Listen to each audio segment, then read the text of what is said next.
si e detyruan autoritetet Nolin të largohej nga Shqipëria para politikës. Në muajin mars të vitit 1908, kur oficerët Osman hynë në shtëpinë e një prifti të ri në Korçë, ata gjetën diçka që nuk duhej të ekzistonte. Letra të shkruara në shqip, jo në turqisht.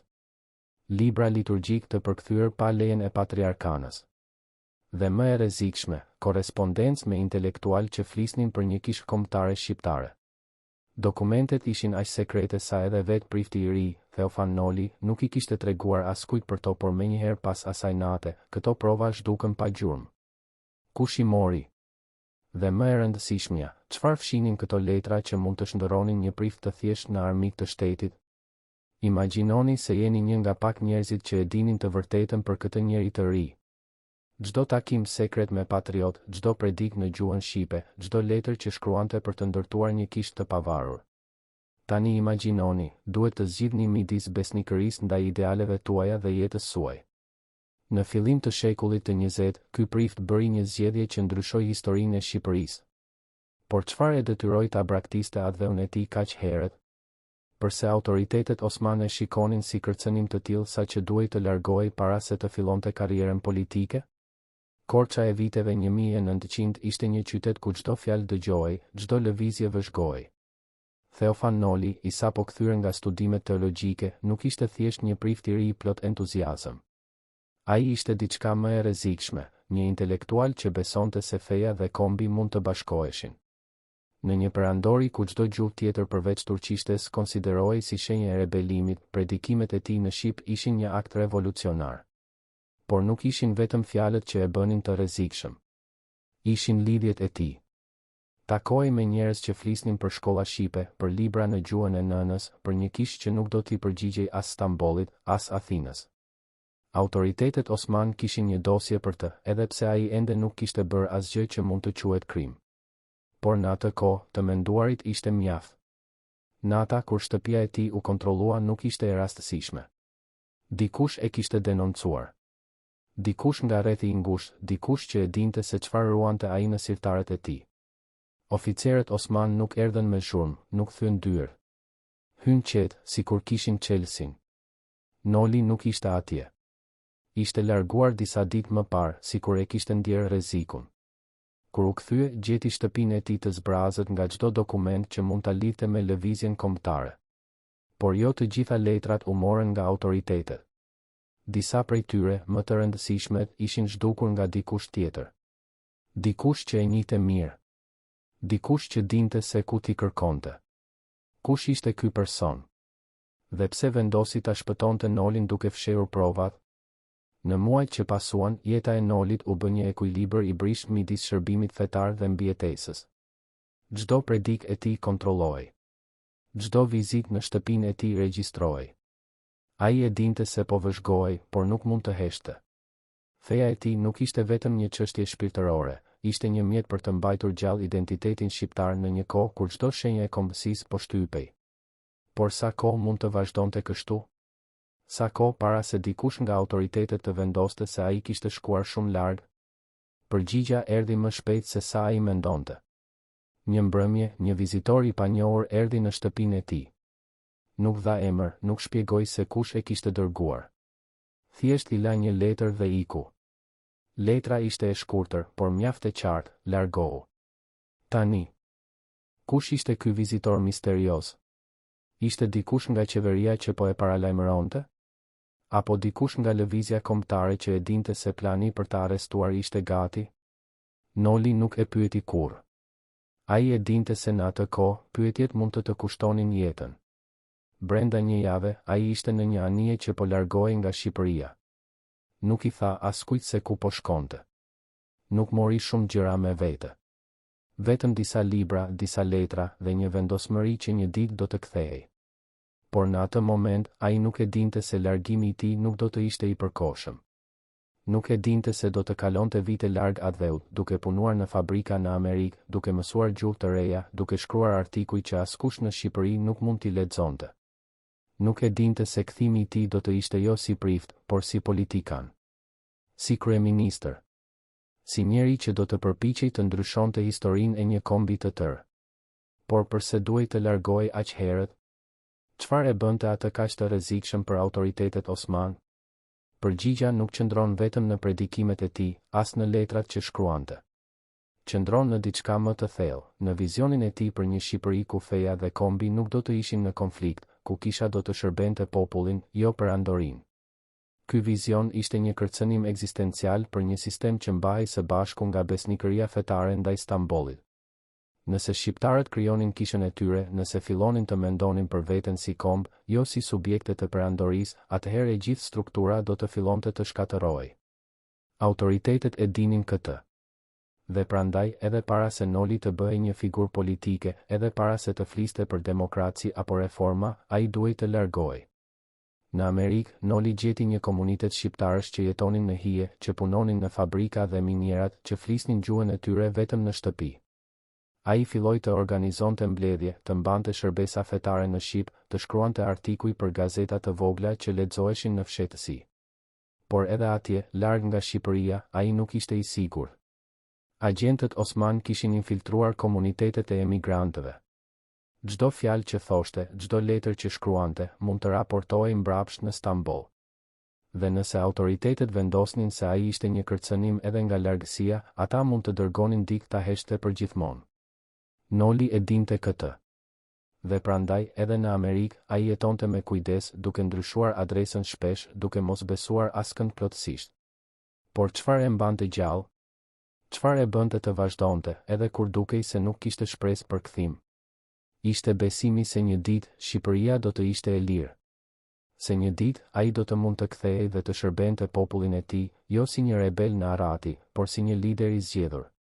Ky besim nuk ishte naiv. Ai e dinte se ndryshimi po vinte. E shite në letrat që merrte nga Shqipëria, në lajmet për kryengritje, në fjalët e të rinjve që po fillonin të flisnin hapur për pavarësi. Dhe ai po përgatitej. Po mësonte gjuhë të reja, po lexonte për sisteme politike, po shkruante për të ardhmen e një vendi që ende nuk ekzistonte si shtet i pavarur. Kur erdhi momenti, kur Shqipëria shpalli pavarësinë, Noli ishte gati. Por rruga e tij drejt pushtetit nuk do të ishte e lehtë. Dhe armiqtë që e kishin detyruar të largohej herën e parë, nuk kishin harruar. A mund të kishte mbetur në Shqipëri? A mund të kishte luftuar nga brenda, në vend që të largohej? Këto janë pyetje që vetë Noli duhet t'i ketë bërë vetes mira herë. Por në atë kohë, zgjedhja nuk ishte midis luftës dhe largimit. Ishte midis largimit dhe vdekjes. Autoritetet osman nuk kishin durim për intelektualët që sfidonin sistemin. Ata që nuk largoheshin, zhdukeshin. Disa arrestoheshin dhe dërgoheshin në burgje të largëta.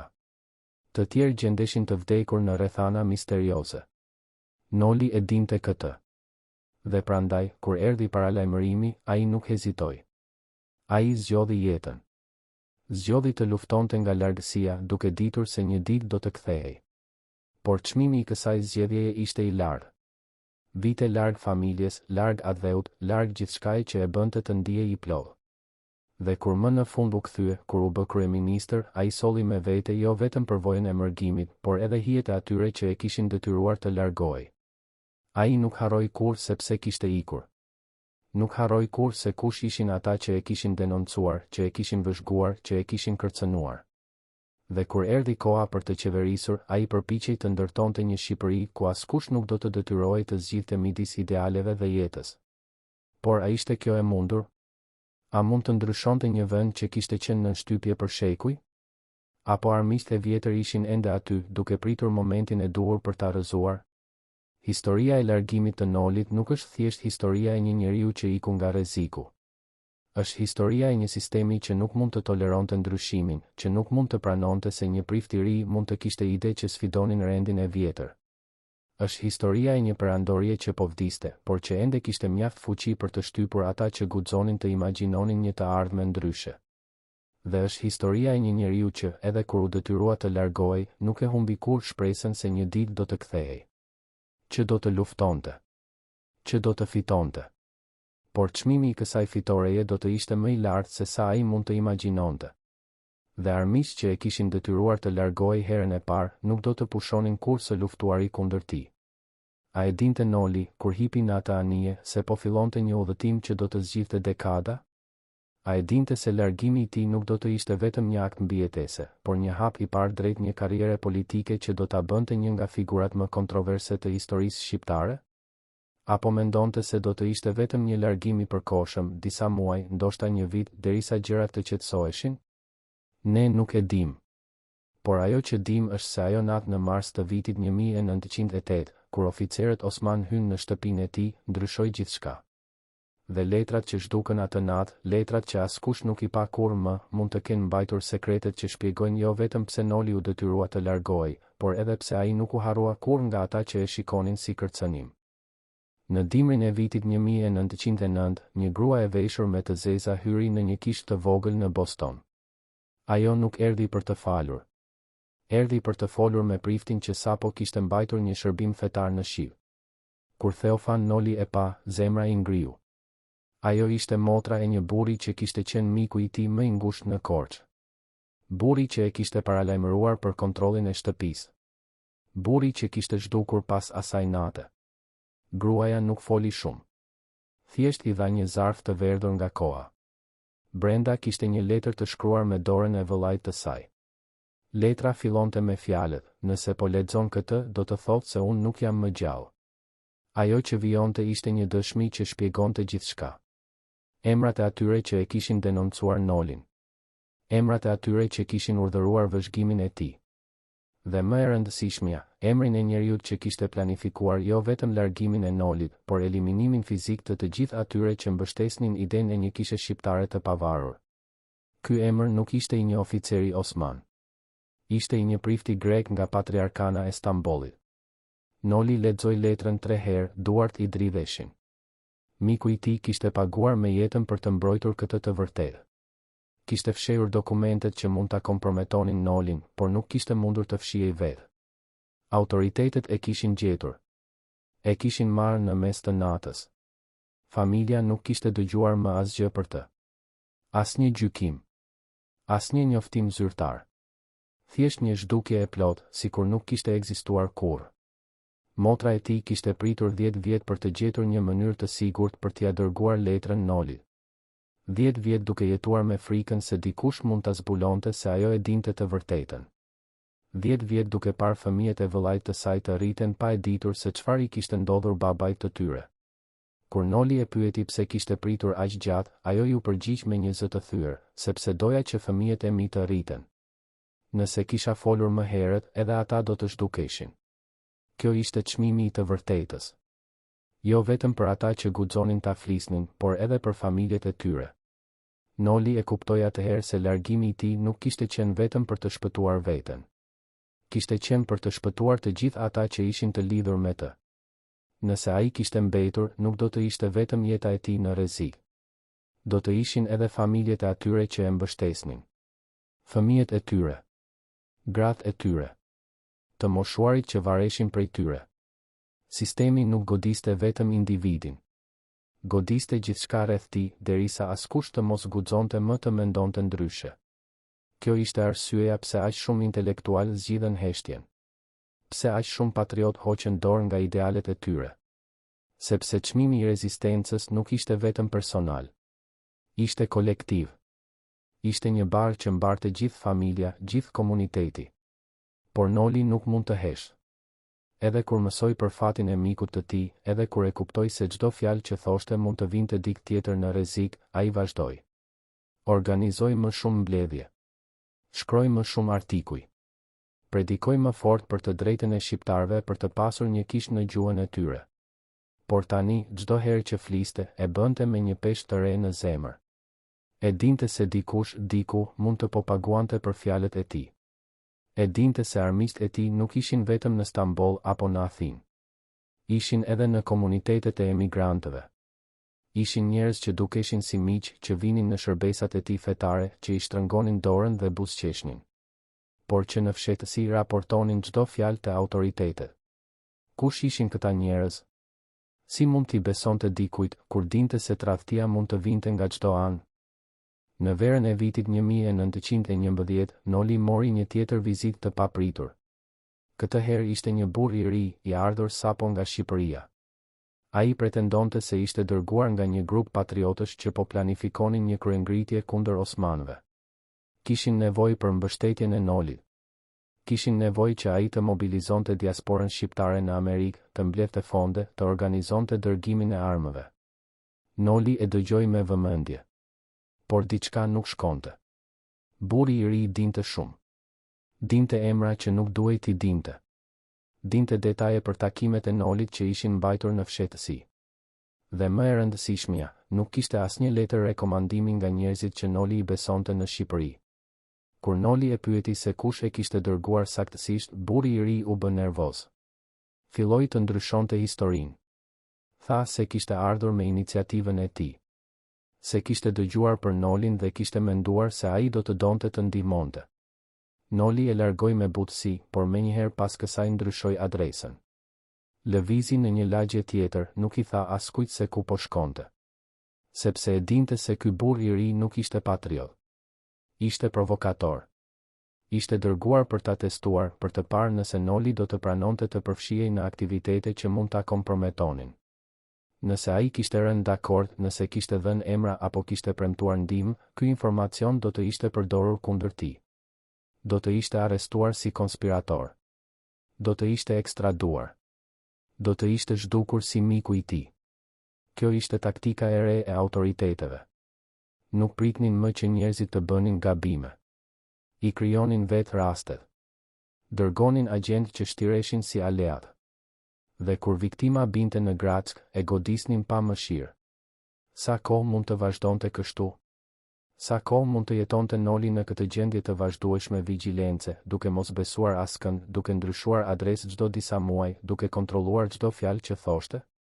Përgjigja erdhi në një mënyrë që ai nuk e kishte pritur. Në vjeshtën e vitit 1912, kur Shqipëria shpalli pavarësinë, gjithçka ndryshoi. Pa pritur, Noli nuk ishte më një rebel në Arati. Ishte një lider i një komuniteti që tani kishte një atë të pavarur. Autoritetet osman nuk kishin më jurisdiksion mbi të. Patriarkana greke nuk mund ta kërcënonte më.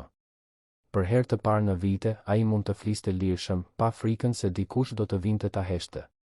Por kjo liri erdhi me një çmim të ri. Tani, ai nuk ishte më thjesht një prift që predikonte për të drejtat kombëtare. Ishte një figurë politike. Dhe armiqtë e tij nuk ishin më vetëm autoritetet e huaja. Ishin edhe ata brenda Shqipërisë që nuk donin ndryshim. Kur Noli vendosi të kthehej në Shqipëri, shumë nga miqtë e tij e paralajmëruan. I thanë se vendi nuk ishte i sigurt. Se grupet e ndryshme po luftonin për pushtet. Se nuk kishte një qeveri të qëndrueshme. Se ai do të bëhej shënjestër e atyre që e shikonin si kërcënim për interesat e tyre. Por Noli nuk dëgjoi. Ai kishte pritur shumë gjatë për këtë moment.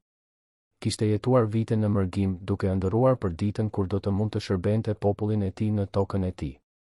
Tani, kur ajo ditë kishte ardhur, ai nuk mund të qëndronte larg. Edhe nëse kjo do të thotë të rrezikonte gjithçka që kishte ndërtuar. Edhe nëse kjo do të thotë të përballej me armiq që ishin edhe më të rrezikshëm se ata që e kishin detyruar të largohej herën e parë. Por çfarë e priste në Shqipëri? Një vend që sapo kishte lindur, por që tashmë po coptohej nga luftrat e brendshme. Një popull që kishte ëndërruar për liri, por që tani po zbulonte se liria nuk ishte mjaft. Se duheshin institucione. Duhej një sistem. Duhej një vizion për të ardhmen. Dhe Noli kishte një vizion. Kishte ide për reforma, për arsim, për drejtësi sociale. Por a do të kishte kohë t'i zbatonte? A do të lejonin armiqtë e tij ta bënin këtë? Apo do të përsëritej historia? Do të detyrohej të largohej përsëri, këtë herë jo nga autoritetet e huaja, por nga ata që pretendonin se po mbronin Shqipërinë? Historia e Nolit nuk është vetëm historia e një njeriu që u detyrua të largohej. Është historia e një sistemi që nuk mund të toleronte ndryshimin. Që nuk mund të pranonte se dikush mund të kishte ide të ndryshme për të ardhmen. Që preferonte të shkatëronte individët sesa të lejonte që ata të sfidonin rendin e vjetër. Dhe kjo histori nuk mbaroi kur Shqipëria u bë e pavarur. Vazhdoi. Sepse armiqtë e Nolit nuk ishin vetëm osmanët apo grekët. Ishin edhe ata që brenda Shqipërisë kishin interes që gjërat të mbeteshin si ishin. Që nuk donin reforma. që nuk donin drejtësi sociale, që donin të mbronin privilegjet e tyre, edhe nëse kjo do të thotë të sakrifikonin të ardhmen e vendit. Kur Noli u kthye në Shqipëri, ai solli me vete jo vetëm përvojën e mërgimit, por edhe kujtimin e të gjithë atyre që kishin paguar me jetën për idealet që ai mbante. Miku i tij që kishte zhdukur. Familjet që kishin jetuar me frikë. Të rinjt që kishin ëndërruar për një të ardhme më të mirë, por që nuk kishin jetuar mjaft për ta parë atë. Ai e dinte se çdo hap që do të hidhte, do të ishte për ta. Çdo reformë që do të propozonte, do të ishte në kujtim të tyre. Çdo betejë që do të luftonte, do të ishte për të nderuar sakrificën e tyre. Por a do të ishte mjaft? A do të mund të ndryshonte një vend që kishte qenë në shtypje për shekuj? Apo historia do të përsëritej dhe ai do të detyrohej të largohej përsëri, duke lënë pas një tjetër gjenerat që do të ëndërronte për ndryshim, por që nuk do të kishte fuqinë ta realizonte? Pyetja që mbetet është kjo: a mund të kishte bërë diçka ndryshe? A mund të kishte mbetur në Shqipëri në vitet 1908 deri në 1912 dhe të kishte luftuar nga brenda? Apo largimi ishte e vetmja zgjedhje e mundshme për dikë që donte jo vetëm të mbijetonte, por edhe të ruante aftësinë për të luftuar një ditë tjetër? Historia na tregon se Noli zgjodhi të largohej. Por çmimi i kësaj zgjedhjeje nuk ishte vetëm personal. Ishte një çmim që e pagoi i gjithë kombi. Sepse ndërsa ai ishte larg, të tjerët që mbetën pas vazhduan të vuanin. Vazhduan të jetonin në shtypje. Vazhduan të ëndërronin për një të ardhme që dukej gjithnjë e më e largët. Dhe kur Noli u kthye, ai gjeti një vend që kishte ndryshuar, por që në shumë mënyra ishte ende i njëjtë. Një vend ku pushteti ende fitohej me forcë, jo me ide. Ku drejtësia ende ishte një koncept i huaj. Ku e ardhmja ende ishte e pasigurt. Në arkivat e Ministrisë së Brendshme të Shqipërisë, të hapura vetëm në vitin 1998, u gjet një dosje me kodin Operacioni Prift. Brenda saj, raporte të detajuara për çdo lëvizje të Theofan Nolit midis viteve 1908 dhe 1912. Lista e personave që e kishin takuar. Kopje të letrave që kishte shkruar. Edhe skica e shtëpisë së tij në Korçë me shënime se kuruante dokumentet. Por më shokuese ishte faqja e fundit, një urdhër i nënshkruar nga një zyrtar i lartë Osman, që urdhëronte eliminimin e plotë të çdo gjurme të aktivitetit të tij. Ky urdhër ishte datuar 3 ditë para se Noli të largohej nga Shqipëria. 3 ditë. Nëse ai kishte pritur edhe pak më gjatë, nuk do të kishte pasur mundësi të ikë. Por kush e paralajmëroi? Dhe pse faqet që pasojnë këtë urdhër janë të shkëputura nga dosja, sikur dikush ka dashur të fshehë se çfarë ndodhi më pas? Kur historianët filluan të studiojnë këtë dosje, zbuluan diçka që ndryshoi të gjithë narrativën. Operacioni Prift nuk ishte thjesht një vëzhgim rutinë i një intelektuali të dyshim. Ishte një operacion i koordinuar midis 3 forcave, autoriteteve osmane, patriarkanës greke të Stambollit dhe një grupi konservatorësh shqiptar që shikonin idenë e një kishe kombëtare si kërcënim për pozicionin e tyre. Këta 3 aktorë kishin interesa të ndryshme, por një qëllim të përbashkët, të ndalonin Nolin nga shpërndarja e ideve që mund të çonin në një lëvizje më të gjerë për autonomi fetare dhe kulturore. Raportet tregojnë se takimet të fshehta mbahen çdo muaj. Se plane hartohen për ta kompromituar Nolin, për ta arrestuar me akuza të fabrikuara, për ta izoluar nga mbështetësit e tij. Por gjithmonë, në momentin e fundit, diçka ndërhyn. Dikush e paralajmëron. Dikush fshin provat. Dikush e ndihmon të shpëtojë. Kush ishte ky mbrojtës i padukshëm? Emri i tij nuk shfaqet kurrë në dosje. Por ekziston një detaj i vogël që historianët e kanë vënë re. Në çdo raport ku përmendet një plan për të arrestuar Nolin, ka një shënim në margjinat e faqes, shkruar me një dorëshkrim të ndryshëm. Shënimet janë të shkurtra, jo ende, shumë rrezik, prit. Analiza grafologjike ka treguar se këto shënime janë bërë nga e njëjta dorë, por identiteti i shkruesit mbetet mister. Ajo që është e qartë është se ky person kishte akses në dokumentet më sekrete të operacionit. Ishte dikush brenda sistemit. Dikush që kishte pushtet të mjaftueshëm për të ndikuar në vendime. Dhe dikush që, për arsye që nuk i dim, vendosi të mbrojë Nolin në vend që ta shkatërrojë. A ishte ky person një patriot i fshehtë? Apo dikush që kishte llogaritë e veta, që donte ta mbante Nolin gjallë për qëllime që ne nuk i kuptojmë ende? Ndërsa dosja operacioni Prift zbulonte komplotin kundër Nolit, një tjetër zbulim erdhi nga një burim krejtësisht i papritur. Në vitin 1995, një grua e moshuar në Athinë, në shtratin e vdekjes, i tha nipës së saj një sekret që e kishte mbajtur për 80 vjet. Ajo ishte vajza e një prifti grek që kishte punuar për patriarkanën në fillim të shekullit të 20. Babai i saj kishte qenë një nga ata që kishin planifikuar operacionin kundër Nolit. Por në ditët e fundit të jetës, ai kishte rrëfyer asaj se kishte bërë një gabim të tmerrshëm. Se kishte besuar se po mbrojte fen, por në të vërtetë po shërbente interesa politike. Se Noli nuk ishte armiku që ai kishte menduar. Ishte thjesht një njeri që donte që populli i tij të kishte të drejtën të falej në gjuhën e vet dhe për këtë, ai ishte shpallur armik. Gruaja e moshuar tregoi se babai i saj, në vitet e fundit, kishte përpiqur të gjente Nolin për t'i kërkuar falje. Por nuk kishte guxuar. Kishte frikë se nëse zbulohej se ai kishte ndryshuar mendje, do të bëhej vetë shënjestër. Kjo rrëfim na jep një pamje të re të asaj që ndodhi.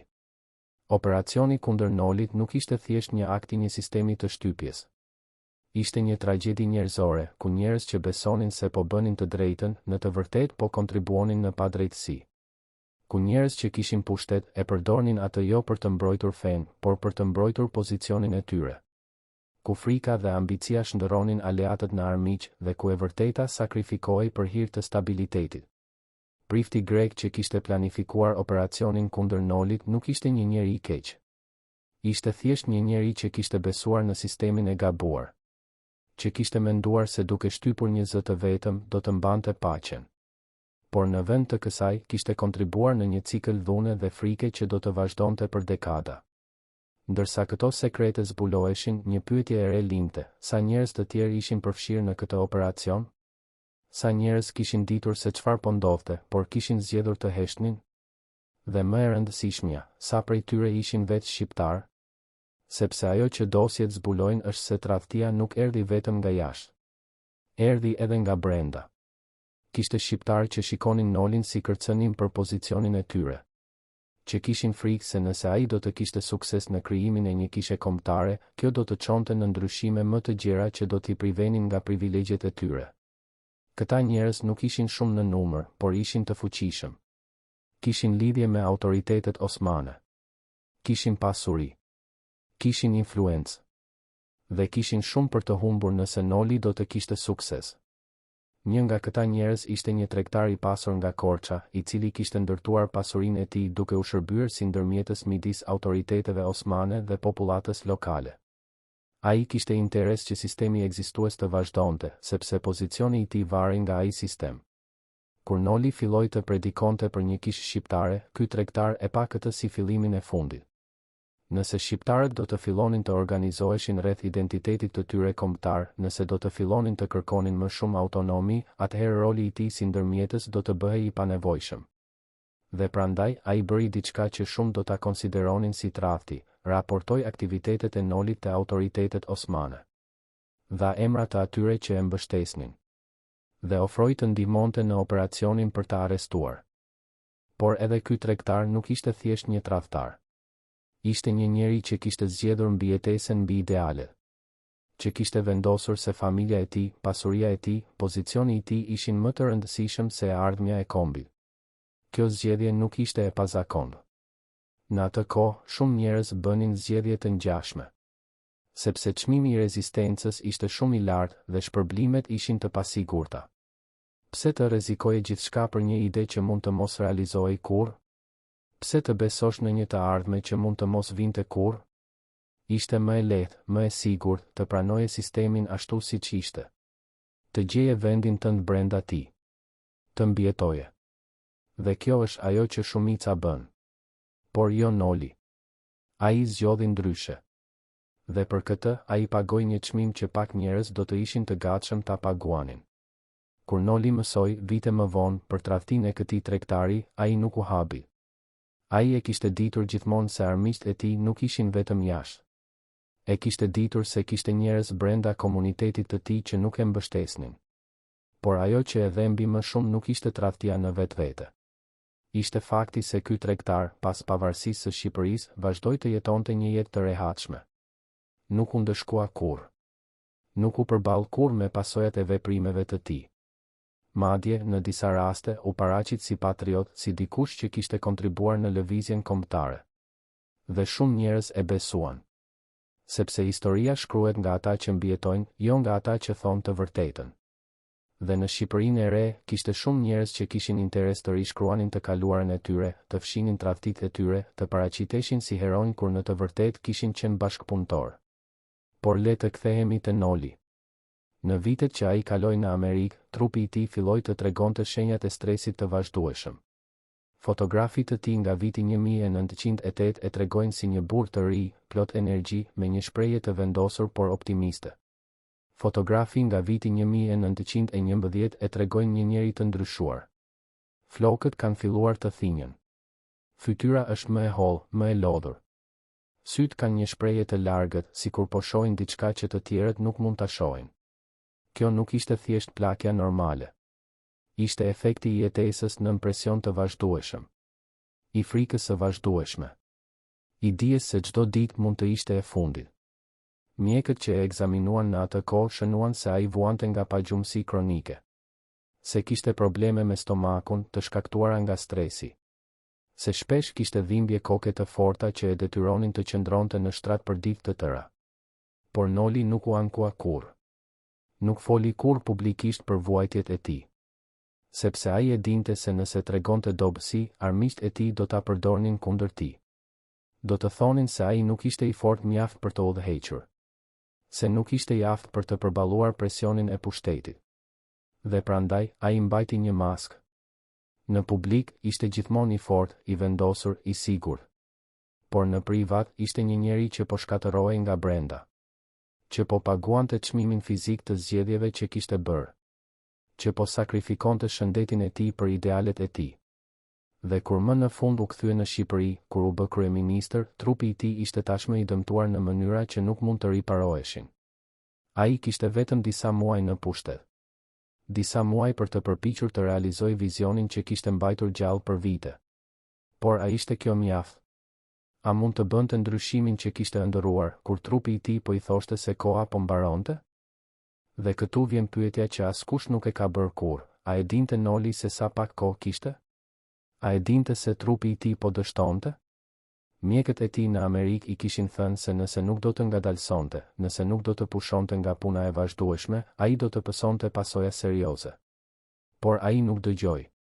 Sepse për të, koha nuk ishte thjesht një burim që po shterohej. Ishte një armik që duhej mposhtur. Ai kishte pritur shumë gjatë për të pasur mundësinë të shërbente vendin e tij. Nuk mund të humbiste atë mundësi duke u kujdesur për shëndetin e tij. Dhe prandaj, ai vazhdoi. Punoi ditë e natë. Shkroi reforma. Mbajti fjalime. Takoi njerëz. Përpiqej të ndërtonte një sistem që do të mbijetonte edhe pas tij. Por çdo ditë që kalonte, trupi i tij bëhej më i dobët. Çdo javë, dhimbjet bëheshin më të forta. Dhe ai e dinte se nuk mund të vazhdonte kështu për gjithmonë. Se një ditë, trupi i tij do të thoshte mjaft. Por ai shpresonte se ajo ditë do të vinte pas se ai të kishte përfunduar punën e tij. Pas se ai të kishte lënë diçka që do të vazhdonte edhe pa të. Por historia kishte plane të tjera. Në dhjetor të vitit 1924, qeveria e Nolit u rrëzua. Jo nga populli. Jo nga parlamenti. Por nga një grup ushtarakësh të mbështetur nga fqinjet e Shqipërisë që kishin interes që vendi të mbetej i paqëndrueshëm. Noli u detyrua të largohej përsëri. Këtë herë jo nga autoritetet osmane, por nga ata që pretendonin se po mbronin Shqipërinë. Dhe ndërsa ai po largohej, duke ditur se kjo mund të ishte hera e fundit që shite atë dheun e tij, trupi i tij më në fund dha shenja se nuk mund të vazhdonte më. Ai u sëmur rënd. Mjekët thanë se nëse nuk do të pushonte plotësisht, nuk do të jetonte shumë më gjallë. Por edhe atëherë, edhe kur trupi i tij po dështonte, Noli nuk pushoi. Vazhdoi të shkruante. Vazhdoi të fliste.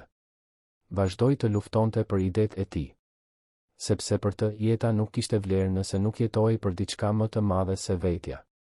Dhe këtu vjen zbulimi më i rëndësishëm. Pas vdekjes së Nolit në vitin 1955, një person doli përpara dhe rrëfeu një sekret që kishte mbajtur për dekada. Ky person ishte një ish oficer i ushtrisë që kishte qenë pjesë e grupit që kishte rrëzuar qeverinë e Nolit. Ai tregoi se operacioni nuk kishte qenë spontan. Kishte qenë planifikuar për muaj. Dhe më e rëndësishmja, kishte qenë financuar nga një fuqi e huaj që kishte interes që Shqipëria të mbetej e dobët dhe e ndarë. Ky oficer nuk dha emrin e fuqisë së huaj. Tha se kishte frikë se edhe pas kaq vitesh të folurit mund ta vinte në rrezik. Por ai dha mjaft detaje që historianët të mund të identifikonin se kush ishte. Dhe kur e bën, zbuluan diçka që ndryshoi të gjithë kuptimin e asaj që kishte ndodhur. Rrëzimi i Nolit nuk kishte qenë thjesht një grusht shteti i brendshëm.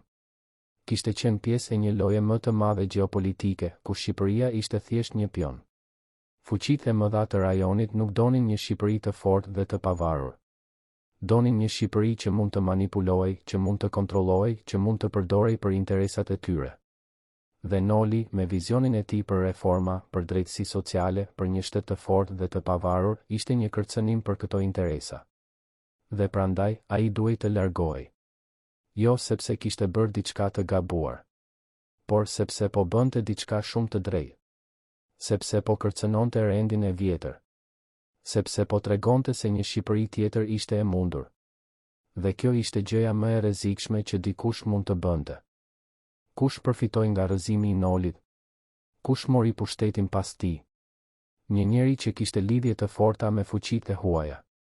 Që kishte premtuar se do të mbante Shqipërinë të qetë dhe të kontrolluar. Që nuk kishte asnjë vizion për reforma apo ndryshim. Që thjesht donte të mbante pushtetin dhe të gëzonte privilegjet që vinin me të. Ky njeri qeverisi për dekada. Ndërtoi një sistem ku ai dhe familja e tij kontrollonin gjithçka. Ku opozita shtypej. Ku intelektualët heshnin ose largoheshin. Ku e ardhmja e vendit sakrifikohej për interesat e një grupi të vogël. Dhe gjatë gjithë kësaj kohe, Noli jetoi në mërgim, duke parë nga larg se si vendi i tij shndërrohej në atë që ai kishte luftuar për ta parandaluar. Duke ditur se nëse ai kishte pasur më shumë kohë, nëse kishte pasur më shumë mbështetje, gjërat mund të kishin qenë ndryshe. Por duke ditur gjithashtu se historia nuk shkruhet me nëse. Shkruhet me atë që ndodhi. Dhe ajo që ndodhi ishte se ai humbi. Jo sepse ishte i dobët, por sepse armiqtë e tij ishin shumë të fuqishëm. Sepse sistemi që ai po përpiqej të ndryshonte kishte rrënjë shumë të thella. Sepse ndryshimi i vërtet kërkon jo vetëm vizion, por edhe kohë, burime dhe një popull që është gati ta mbështesë. Dhe në atë moment, Shqipëria nuk ishte gati. Ose më saktë, nuk ju lejua të ishte gati. A mund të kishte bërë diçka ndryshe? A mund të kishte qëndruar në pushtet nëse kishte bërë kompromise? Nëse kishte pranuar të punonte me fuqitë e huaja në vend që tu rezistonte? Nëse kishte ngadalësuar reformat, kishte qenë më i kujdesshëm, më pragmatik? Ndoshta. Por atëherë ai nuk do të kishte qenë Noli. Do të kishte qenë thjesht një politikan tjetër që zgjodhi pushtetin mbi parime. Që zgjodhi mbijetesën mbi ndryshimin. Dhe historia do ta kishte harruar, ashtu siç ka harruar shumë të tjerë që bën zgjedhje të tilla. Por sepse ai zgjodhi ndryshe, sepse ai refuzoi të bëjë kompromis me idealet e tij, ai mbeti në kujtesën kolektive. Jo si një fitimtar, por si një simbol i asaj që mund të kishte qenë. Si një kujtesë e një mundësie të humbur. Si një pyetje që çdo gjeneratë e re duhet ta bëjë, a jemi gati të paguajmë çmimin që ai pagoi? A jemi gati të zgjedhim idealet mbi interesat? A jemi gati të rrezikojmë gjithçka për një vizion që mund të mos realizohet kurrë? Apo do të zgjedhim rrugën më të lehtë, rrugën e kompromisit, rrugën që na garanton mbijetesën por jo ndryshimin? Në orët e fundit të dhjetorit të vitit 1924, kur forcat ushtarake po afroheshin nga jugu, Theofan Noli qëndronte në zyrën e tij në Tiranë dhe shikonte një dokument që sapo i kishin sjellë. Ishte një listë emrash. 53 njerëz që kishin qenë pjesë e qeverisë së tij, që kishin mbështetur reformat e tij, që kishin besuar në vizionin e tij. Pranë çdo emri kishte një shënim: arrestim i menjëhershëm, ekzil i detyruar, eliminim. Lista nuk ishte shkruar nga armiqtë e tij. Ishte shkruar nga dikush brenda qeverisë së tij. Dikush që kishte qenë në çdo mbledhje, që kishte dëgjuar çdo plan, që kishte parë çdo dokument. Dikush që tani po i shiste të gjithë për të siguruar vendin e vet në regjimin e ri. Kur Noli e lexoi listën, duart nuk i dridheshin më. Kishte kaluar fazën e tronditjes. Kishte kaluar edhe fazën e zemërimit. Tani ndjente vetëm një lodhje të thellë, një peshë që e shtypte nga brenda. Sepse e dinte se kjo nuk ishte thjesht një tradhti personale. Ishte konfirmimi i diçkaje që ai e kishte friksuar gjithmonë, se sistemi që ai po përpiqej të ndryshonte ishte më i fortë se çdo individ, më i fortë se çdo qeveri, më i fortë edhe se vetë e vërteta. Por çfarë e bënte këtë tradhti edhe më të dhimbshme ishte identiteti i tradhetorit. Nuk ishte një kundërshtar i vjetër. Nuk ishte dikush që Noli e kishte dyshuar ndonjëherë. Ishte një nga njerëzit më të afërt me të. Dikush që kishte qenë në mërgim me të në Amerikë. Që kishte ndarë të njëjtën vizion për Shqipërinë. Që kishte qajtur me të kur kishin dëgjuar lajmin e pavarësisë. Që kishte premtuar se do të qëndronte pranë tij deri në fund. Por tani, në momentin më kritik, ky njeri kishte zgjedhur mbijetesën. Kishte zgjedhur të bëhej pjesë e sistemit të ri, në vend që të rrezikonte gjithçka për idealet që dikur i kishin bashkuar. Dhe Noli nuk mund ta fajsonte plotësisht. Sepse ai e kuptonte frikën. E kuptonte dëshirën për të mbrojtur familjen. E kuptonte logjikën e mbijetesës. Por kuptimi nuk e bënte dhimbjen më të vogël. Nuk e bënte tradhtin më të pranueshme. Ajo natë, ndërsa Noli po përgatitej të largohej për herë të dytë nga Shqipëria, ai mori një vendim që do ta përcillte për pjesën tjetër të jetës së tij. Vendosi të mos publikojë listën. Të mos zbuloj emrin e tradhetorit. Sepse nëse e bënte, ai do të shkatëronte jo vetëm një njeri, por edhe familjen e tij, fëmijët e tij, të gjithë ata që vareshin prej tij. Dhe Noli nuk donte të bëhej ai që shkatëron jetë, edhe kur ato jetë i kishin shkatëruar atij gjithçka. Kjo zgjedhje nuk ishte dobësi. Ishte diçka më e thellë, ishte një refuzim për t'u bërë si armiqt e tij. Për të përdorur të njëjtat metoda që ata kishin përdorur kundër tij. Për të lejuar që hakmarrja të shndërrohej në drejtësi. Ai e dinte se kjo zgjedhje do ta bënte të dukej naiv. Do ta bënte të dukej i dobët. Por ai zgjodhi ta bëjë gjithsesi. Sepse nëse ai do të humbiste gjithçka tjetër, të paktën nuk do të humbiste veten. Kur Noli u nis për në port, në orët e para të mëngjesit, qyteti ishte ende i heshtur. Rrugët ishin bosh. Vetëm tingujt e largët të ushtrisë që po afrohej mund të dëgjoheshin në horizon. Ai nuk mori shumë gjëra me vete. Disa libra. Disa letra. Dhe një kujtim që nuk do ta linte kurrë, pamjen e Tiranës në agim, kur dielli po ngrihej mbi një qytet që ai kishte dashur, por që nuk kishte mundur ta shpëtonte. Ndërsa anija po largohej nga bregu, ai qëndroi në kuvert dhe shikoi derisa toka u bë një vijë e hollë në horizon. Dhe pastaj edhe ajo vijë zhduku. Dhe ai e dinte se kjo herë, largimi nuk do të ishte i përkohshëm.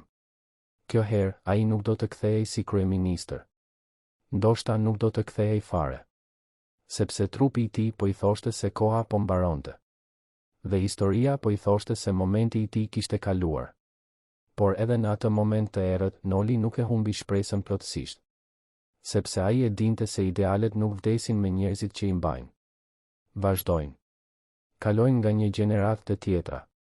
Presin momentin e duhur për të rilindur. Ai kishte dështuar. Por dështimi i tij nuk do të thotë se vizioni i tij ishte i gabuar. Do të thotë vetëm se koha nuk ishte e duhur. Se forcat kundër tij ishin shumë të forta. Se Shqipëria ende nuk ishte gati për ndryshimin që ai po përpiqej të sillte. Por një ditë, ndoshta, do të ishte. Një ditë, ndoshta, do të vinte një gjeneratë e re që do të mësonte nga gabimet e tij. Që do të kishte forcën që ai nuk kishte pasur. Që do të arrinte atë që ai nuk kishte mundur. Dhe kur ajo ditë do të vinte, ai shpresonte se do të kujtonin se dikur një njeri kishte përpiqur. Kishte paguar çmimin.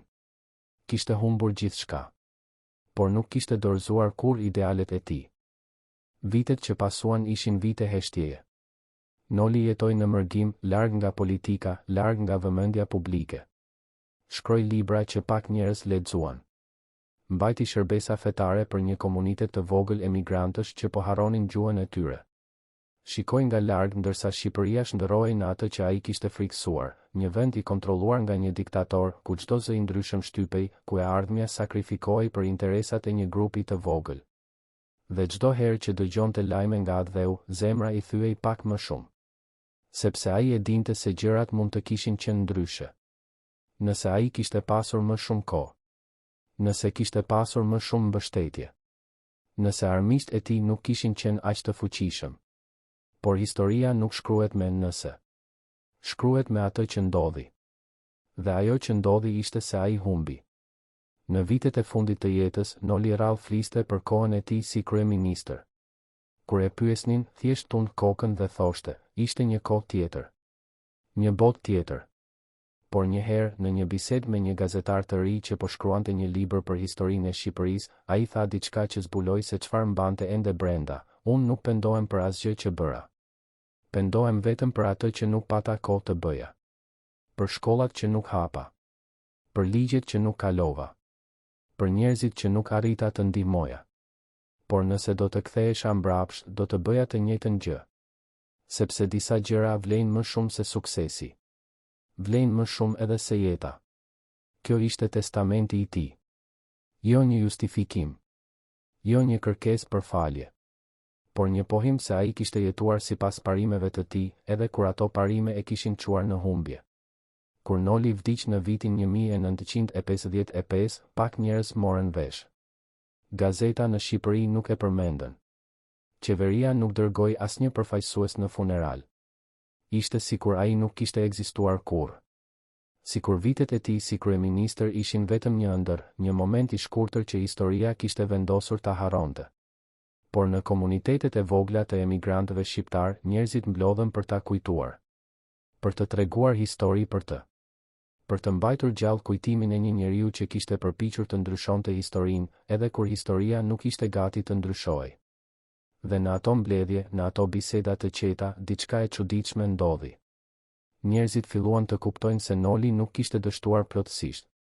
Sepse edhe pse ai nuk kishte arritur të zbatonte reformat e tij, edhe pse qeveria e tij kishte zgjatur vetëm disa muaj, ai kishte lënë diçka më të rëndësishme, një ide. Një vizion për atë që Shqipëria mund të ishte. Dhe kjo ide nuk vdiq me të. Vazhdoi të jetojë në mendjet e atyre që e kishin njohur, që kishin dëgjuar për të, që kishin lexuar për të. Çfarë ndodhi me ata që e tradhtuan Nolin? Disa prej tyre jetuan jetë të gjata dhe të rehatshme. U bën pjesë e sistemit të ri. Morën pozicione të larta. Ndërtuan pasuri. Dhe kur nuk u përballën me pasojat e veprimeve të tyre. Tradhetari që kishte shkruar listën e emrave jetoi deri në pleqëri, duke u paraqitur si një patriot që kishte shërbyer vendin. Askush nuk e zbuloi kurrë se çfarë kishte bërë. Sepse Noli nuk foli kurrë. Dhe ata që e dinin të vërtetën zgjodhen heshtjen, sepse të folurit do t'i vinte në rrezik. Kjo është një nga tragjeditë më të mëdha të historisë, se shpesh ata që tradhtojnë nuk ndëshkohen, ndërsa ata që qëndrojnë besnik ndaj parimeve paguajnë çmimin më të lartë. Familja e Nolit u shpërnda në përballë. Disa u kthyen në Shqipëri pas viteve, por gjetën një vend që nuk e njihnin më. Të tjerë mbetën në mërgim, duke mbajtur kujtimin e tij gjallë në mënyrat e tyre. Fëmijët e tyre u rritën duke dëgjuar histori për gjyshin apo stërgjyshin që kishte qenë kryeministër për një kohë të shkurtër, që kishte përpiqur të ndryshonte gjërat, por që kishte humbur. Dhe çdo gjeneratë e re pyeste të njëjtën gjë: pse? Pse duhej të largohej? Pse nuk mund të qëndronte dhe të luftonte? Pse historia ishte kaq e pamëshirshme me të? Dhe përgjigja ishte gjithmonë e njëjta, sepse ai zgjodhi të ishte i ndershëm në një botë që shpërblente gënjeshtrën. Sepse ai zgjodhi të luftonte për të tjerët në një botë ku shumica luftonin vetëm për veten. Sepse ai besonte se ndryshimi ishte i mundur, edhe kur gjithçka tregonte se nuk ishte. Shqipëria që Noli la pas ishte një vend i copëtuar, i lodhur, i zhgënjur. Premtimet e pavarësisë nuk ishin realizuar. Njerëzit që kishin ëndërruar për një të ardhme më të mirë tani jetonin në një regjim që ishte në shumë mënyra më i keq se ai Osman. Të paktën Osmanët kishin qenë të huaj. Ky regjim i ri ishte vendas, por po shtypte popullin e vet me të njëjtën mizori. Dhe për dekada, Shqipëria do të mbetej në këtë gjendje. Do të kalonte nga një diktaturë te tjetra. Nga një sistem shtypës te një tjetër. Dhe çdo herë do të kishte njerëz që do të kujtonin Nolin dhe do të pyesnin, çfarë do të kishte ndodhur nëse ai kishte pasur sukses? Çfarë do të kishte qenë Shqipëria sot nëse reformat e tij kishin zbatuar? Nëse vizioni i tij kishte realizuar? Por pyetja më e madhe mbetet kjo: kush e detyroi vërtet Nolin të largohej? Jo vetëm herën e parë, në vitet 1908 deri në 1912, por edhe herën e dytë, në 1924. Ishin Osmanët? Ishin Grekët? Ishin fuqitë e mëdha që luanin lojën e tyre gjeopolitike? Apo ishin vetë shqiptarët, ata që kishin frikë nga ndryshimi, që preferonin sigurinë e sistemit të vjetër mbi pasigurinë e një të ardhmeje të re? E vërteta është se ishin të gjithë këta. Ishte një kombinim i forcave të brendshme dhe të jashtme, të interesave personale dhe të frikës kolektive, të traditës dhe të rezistencës ndaj modernitetit. Dhe Noli u gjet në mes të kësaj stuhi, duke përpiqur të mbajë një rrugë që askush tjetër nuk donte ta ndiqte. A mund të kishte fituar? A kishte ndonjë mënyrë që ai të qëndronte në pushtet, të zbatonte reformat e tij, të ndryshonte historinë e Shqipërisë? Ndoshta, nëse rrethana do të kishin qenë ndryshe. Nëse fuqitë e mëdha nuk do të kishin ndërhyrë. Nëse tradhtarët brenda qeverisë së tij nuk do të kishin ekzistuar. Nëse populli do të kishte qenë më i organizuar, më i vetëdijshëm, më i gatshëm të mbrojë ndryshimin. Por të gjitha këto janë nëse. Dhe historia nuk shkruhet me nëse. Ajo që dim është se Noli u detyrua të largohej. Jo një herë, por 2 herë. Jo nga dobësia e tij, por nga forca e atyre që nuk donin ndryshim. Dhe kjo është mësimi më i hidhur i historisë së tij, se ndonjëherë të qenit në anën e drejtë të historisë nuk është mjaft. Ndonjëherë, edhe kur ke të drejtë, edhe kur ke vizion, edhe kur je i gatshëm të sakrifikosh gjithçka, ende mund të humbasësh. Por a do të thotë kjo se përpjekja e tij ishte e kotë? A do të thotë se ai duhej të kishte dorëzuar që në fillim të kishte pranuar se ndryshimi nuk ishte i mundur? Jo. Sepse edhe në humbje, Noli la një trashëgimi.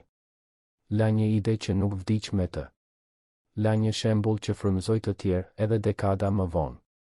La një pyetje që çdo gjeneratë e re duhet ta përballojë: a jemi gati të luftojmë për atë që besojmë, edhe kur e dim se mund të humbasim? A jemi gati të paguajmë çmimin që ai pagoi? Apo do të zgjedhim rrugën më të lehtë, rrugën e heshtjes, rrugën e pranimit të gjërave ashtu siç janë? Dhe kështu, historia e Theofan Nolit mbetet e hapur. Nuk ka një përfundim të qartë. Nuk ka një mësim të thjeshtë. Ka vetëm një jetë të jetuar me parime, edhe kur ato parime çuan në humbje. Ka vetëm një njeri që zgjodhi të luftojë, edhe kur e dinte se mund të mos fitonte. Ka vetëm një vizion që nuk u realizua kurrë, por që vazhdon të jetojë në imagjinatën e atyre që besojnë se një Shqipëri tjetër është e mundur. Dhe ndoshta, kjo është trashëgimia më e madhe që dikush mund të lërë, jo fitoria, por guximi për të përpiqur. Jo suksesi, por refuzimi për t'u dorëzuar. Jo pusheti, por besnikëria ndaj idealeve, edhe kur gjithçka tjetër humbet. Por pyetja që mbetet, pyetja që askush nuk ka mundur ta përgjigjet kurrë plotësisht, është kjo: kush ishin vërtet ata që e detyruan të largohej? Emrat që dim janë vetëm sipërfaqja. Forcat që vepronin ishin shumë më të thella, shumë më komplekse. Dhe ndoshta, e vërteta e plot nuk do të dihet kurrë. Ndoshta, disa sekrete janë varrosur për gjithmonë me ata që i dinin. Ndoshta, historia do të mbetet gjithmonë e paplot, me vrima që nuk mund të mbushen, me pyetje që nuk mund të përgjigjen. Por kjo nuk e bën historinë më pak të rëndësishme. Përkundrazi, e bën edhe më urgjente. Sepse na kujton se e vërteta është gjithmonë e vështirë për t'u gjetur. Se pushteti gjithmonë përpiqet ta fshehë atë. Dhe se detyra e çdo gjeneratë të re është të vazhdojë kërkimin, të vazhdojë pyetjen, të vazhdojë luftën për një të ardhme ku e vërteta nuk do të duhet të fshihet më.